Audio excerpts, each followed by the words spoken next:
কিভাবে হয়েছিল শিবের জন্য? জানুন পুরাণে বর্ণিত দেবাদিদেবের নীলা রহস্য। হিন্দু ধর্ম অনুযায়ী শিব থেকেই এই পৃথিবীর সৃষ্টি হয়েছে, কিন্তু এখানেই আমাদের মনে প্রশ্ন জাগে, যদি ভগবান শিব থেকেই পৃথিবীর সৃষ্টি হয়ে থাকে, তবে শিবের জন্ম কিভাবে হয়েছিল? তিনি কোথা থেকে সৃষ্টি হয়েছিলেন? ভগবান শিবের পিতা আসলে কে? চলুন আজকের ভিডিওতে আমরা হিন্দু ধর্মের সবচেয়ে প্রাচীন রহস্যটির সমাধান করার চেষ্টা করি। ভগবান শিব যদি পৃথিবীর সৃষ্টিকর্তা হন, তাহলে শিবের সৃষ্টিকর্তাকে? এই প্রশ্নের উত্তর লুকিয়ে রয়েছে শিব পুরাণ বইটিতে। এই শিব পুরাণ অনুযায়ী একবার এক ঋষি ভগবান শিবকে সরাসরি প্রশ্ন করে বসেন, হে দেবাদিদেব মহাদেব, আপনার পিতা কে? এতে ভগবান শিব একটুও রুষ্ট না হয়ে উত্তর দেন, আমার পিতার নাম ভগবান ব্রহ্মা। তখন সেই ঋষি বলেন, তাহলে ভগবান ব্রহ্মার পিতাকে? শিব উত্তর দেন, ভগবান ব্রহ্মার পিতা হলেন ভগবান বিষ্ণু। এরপর সেই ঋষি আরো কৌতূহলী হয়ে জানতে চান, তাহলে ভগবান বিষ্ণুর পিতাকে? এই প্রশ্নের উত্তরে ভগবান শিব মৃদু হেসে উত্তর দেন, ভগবান বিষ্ণুর পিতা আমি নিজেই। এই উত্তর পেয়ে ঘাবড়ে যান ওই ঋষি। তখন ভগবান শিব তাকে বুঝিয়ে বলেন, আসলে আমার কোনো আরম্ভ বা অন্ত নেই, আমি একটা চক্রের মতন, যার কোনো সৃষ্টি বা বিনাশ নেই, আমিই আমার সৃষ্টিকর্তা।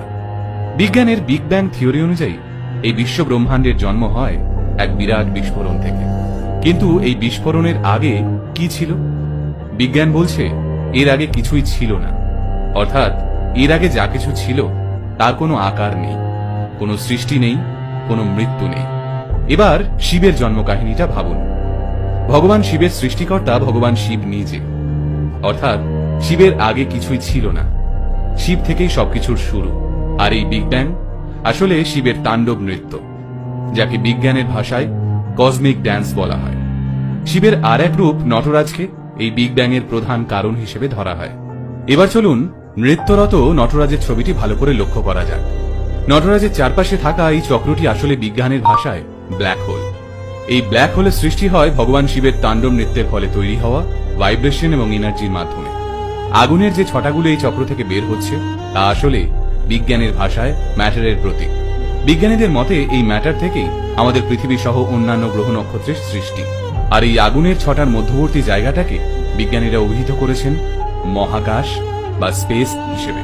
এই চক্রের ভিতরের দিকের অংশটিকে বলা হয়ে থাকে টাইম বা সময়। আধুনিক বিজ্ঞানের মতে এই বিশ্ব ব্রহ্মাণ্ডের সমস্ত জিনিসের উৎপত্তি হয়েছিল শূন্য থেকে, আবার তারা একটা সময়ের পর সেই শূন্যতেই মিশে যায়। অর্থাৎ এই বিশ্ব ব্রহ্মাণ্ডের সমস্ত জিনিস শিব থেকেই এসেছে, আবার শিবেই মিশে যাবে। অর্থাৎ শিবই আদতে আমাদের বিশ্ব ব্রহ্মাণ্ড। যদি আপনি কোনো বৈজ্ঞানিককে প্রশ্ন করেন এনার্জি বা শক্তি কি, তখন সেই বৈজ্ঞানিক উত্তর দেবেন, এনার্জি বা শক্তি হলো সেই জিনিস যাকে সৃষ্টি বা ধ্বংস করা যায় না, শুধু এক বস্তু থেকে আরেক বস্তুতে রূপান্তরিত করা যায়। আর শিব পুরাণ অনুযায়ী ভগবান শিবের সংজ্ঞাও ঠিক একই রকম, যে দেবতাকে কেউ সৃষ্টি করেনি, যে দেবতাকে কেউ বিনাশ করতে পারবে না, যে দেবতা সমস্ত দেবতাদের মধ্যে রূপ বদল করে বিরাজমান, তিনি দেবাদিদেব মহাদেব। অর্থাৎ ভগবান শিবই আমাদের অতীত, ভগবান শিবই আমাদের বর্তমান এবং ভগবান শিবই আমাদের ভবিষ্যৎ। হিন্দু ধর্মমতে এই বিশ্ব ব্রহ্মাণ্ডের সমস্ত মানুষ, সমস্ত পশু, সমস্ত পাখি, সমস্ত জীব মহাদেবের তৈরি। তাই বন্ধুরা, শিবেই শক্তি, শিবেই মুক্তি। আরও নতুন নতুন মহাদেবের গল্প শুনতে চ্যানেলটিকে সাবস্ক্রাইব করুন। ধন্যবাদ।